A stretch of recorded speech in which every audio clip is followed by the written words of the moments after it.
স্বামী ও ৬ সন্তান ফেলে ভিক্ষুকের সঙ্গে পালিয়ে গেছেন এক নারী।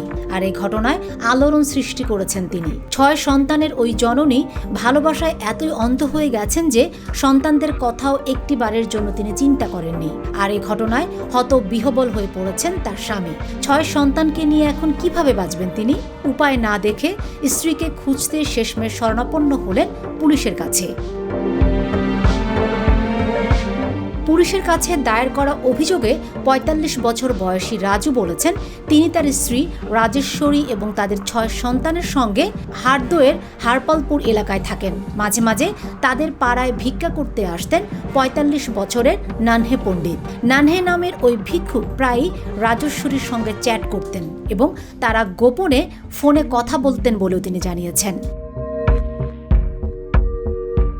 এনডিটিভির প্রতিবেদনে বলা হয়েছে, ৩৬ বছর বয়সী ওই নারী তার স্বামী ও ৬ সন্তানকে পরিত্যাগ করে একজন ভিক্ষুকের সঙ্গে পালিয়ে গেছেন বলে অভিযোগ ওঠে।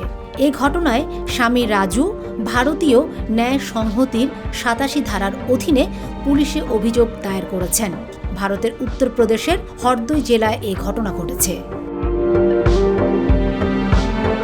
পুলিশকে ব্যবস্থা নেয়ার আহ্বান জানিয়ে রাজু তার অভিযোগে আরও বলেছেন, গত ৩ জানুয়ারি দুপুর ২টার দিকে আমার স্ত্রী রাজেশ্বরী আমাদের মেয়ে খুশবুকে বলেছিল যে সে জামা কাপড় ও সবজি কিনতে বাজারে যাচ্ছে। পরে সে না ফেরায় আমি তাকে সব জায়গায় খুঁজেছি, কিন্তু কোথাও পাইনি। আমি একটি মহিষ বিক্রি করে যে টাকা পেয়েছিলাম তা নিয়ে আমার স্ত্রী বাড়ি থেকে চলে গেছে। আমার সন্দেহ নানহে পণ্ডিত তাকে নিয়ে গেছে। পুলিশ জানিয়েছে, তারা এখন অভিযুক্ত ভিক্ষুক নানহে পণ্ডিতকে খুঁজছে। Fatema Shilu, GTV news.